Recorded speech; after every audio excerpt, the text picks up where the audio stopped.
पाकिस्तान में हर साल बजट पेश किए जाने के बाद ये बहस छिड़ जाती है कि मुल्क में तनख्वाहदार तबके को रिलीफ देने के बजाय सैलरी पर टैक्स क्यों बढ़ाया जाता है और बड़े शोबा जात जैसा कि ज़राअत, रिटेल, रियल एस्टेट और एक्सपोर्टर्स को टैक्स नेट में लाने के बजाय तनख्वाहदार तबके का माशी बोझ ही क्यों बढ़ा दिया जाता है।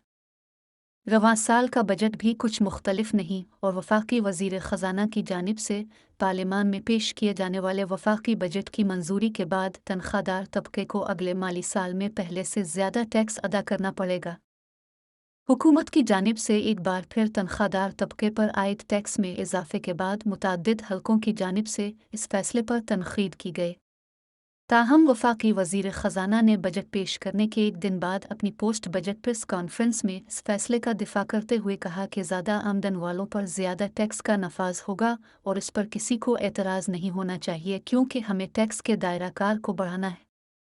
वाज़ेह रहे कि पाकिस्तान में तनख्वाहदार तबका सरकारी और निजी शोबे में काम करने वाले मुलाजमीन पर मुश्तमिल है और गुज़िश्ता चंद साल से ये बहस होती रही है कि इस तबके की जानिब से अदा किया जाने वाला टैक्स मईशत के कुछ ऐसे शुबों से ज़्यादा है जिनका मुल्की GDP में ज़्यादा हिस्सा होने के बावजूद उनकी जानिब से टैक्स बहुत कम दिया जाता है। ऐसे तबकात में रिटेलर्स और बरामद कुनिंदगान ख़ास तौर पर शामिल हैं।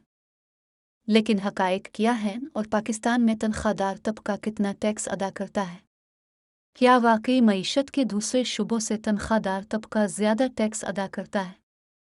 इस बारे में BBC उर्दू ने टैक्स जमा करने वाले इदारे की जानिब से जारी करदा अदाद व शुमार का जायज़ा लिया है और साथ ही पाकिस्तान में टैक्स के शोबे और माजी में वज़ारत ख़जाना और टैक्स उमूर से मुंसलिक सरकारी ओहदों पर काम करने वाले अफराद से बात की।